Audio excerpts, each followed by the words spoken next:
Hi, I'm Bonnie Howell Finneran, and I am a third and fourth generation uh, resident of the South End of Columbus.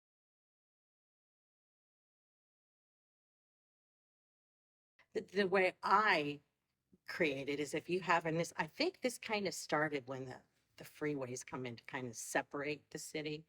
Uh, Logistically, I work for the Columbus City Prosecutor's Office. The south side is south of Livingston. It goes up to the viaduct that goes over the 104 freeway or state route. And then the people that grew up here, we are on the south side of Livingston, the south side of downtown. Uh, I'm a South Ender. I call it South End. Some people call it South Side. Uh, I think one of them is geographical and the other is, you know, we're Southsiders. It binds us as a community. Interesting.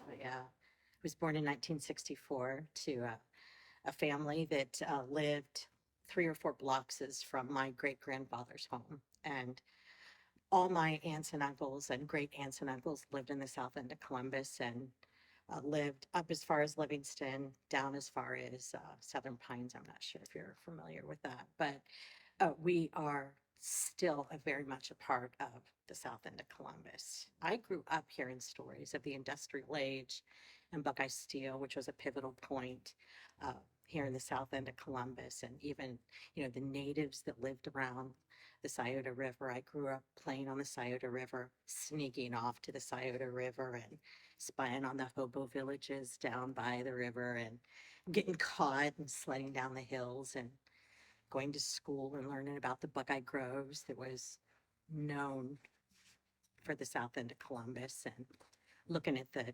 200-year-old trees in the back park of the Southwood School, Southwood Elementary, where I went to school, and then going home and hearing stories about, how we're related to the Indians and how, or the natives that lived in the area. And I grew up with a very deep love of this area. If I needed to escape, I could go by the river.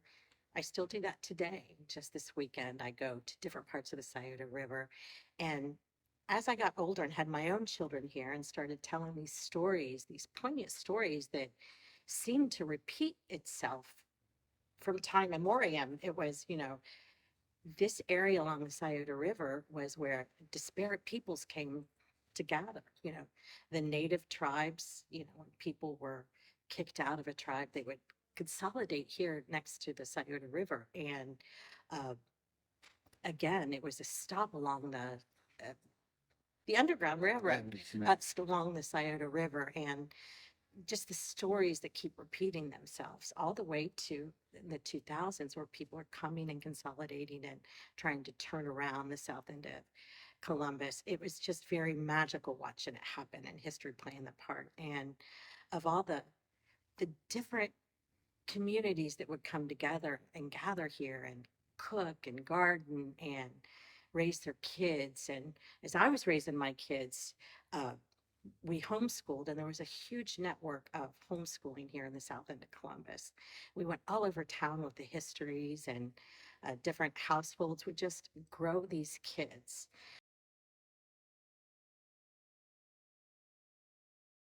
Became a yoga instructor and started teaching yoga around the city of Columbus. I didn't want to be affiliated with one area. I wanted to come back into the neighborhood. I didn't move too far. I'm in Groveport, which is, one of the boundaries of the south end of Columbus.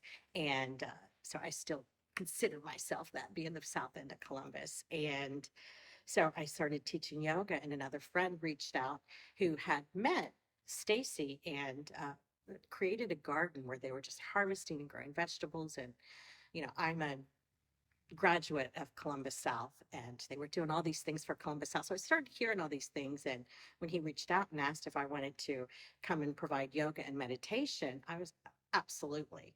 And it happens to be on Hanford Street, and knowing what I do about the area and the Hanford Village and how, again, some disparate peoples came together and cultures came together and just started to create something new, something that is now 2022 and I get to come back and sit in the same ground. I played in the house that we teach yoga at that burned out. You know, back in the 70s, we were all over, and it was just beautiful to come back and sit right on the ground that I had played in during the 70s and offer yoga to people that I grew up with, and then other people showing up to do the same thing. It was just very powerful. So my message would be that the untapped resources here in the south end of Columbus, it is just, it's in the center of everything. You can get to anywhere in this area of town from here. And I think it's very beautiful. And I love to see spaces like this, the Church for All People, holding sacred spaces in here, making stories about the south end of Columbus, and again, showing the value that starts with community. And it doesn't matter whether you were blown here across the oceans. We have somebody that was moved from England over here and was at one of the meditations, you know, however you got blown here, whether it was, we're all planted here now, and we're just trying to build a healthy garden of beautiful people that fits everybody's needs.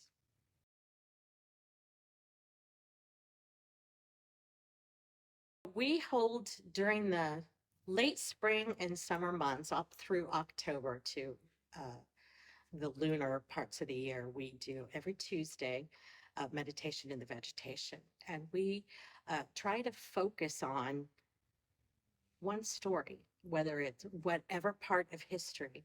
We want to focus on one story of the area as a contemplation where people can feel the space.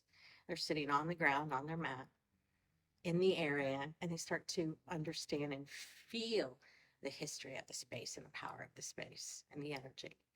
We do it every Tuesday, usually June, March, May or June through October, through the summer, and it is outside.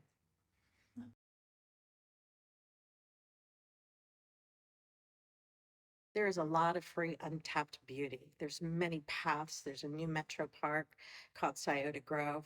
The Scioto River is beautiful. It's free. There's, you know, walking paths. There's beautiful parks. There's Franklin Park Conservatory that has different things they can offer. There is so much you can do. There's good food, different nationalities of food. There's, just to walk through it, there's beautiful bookstores and craft stores.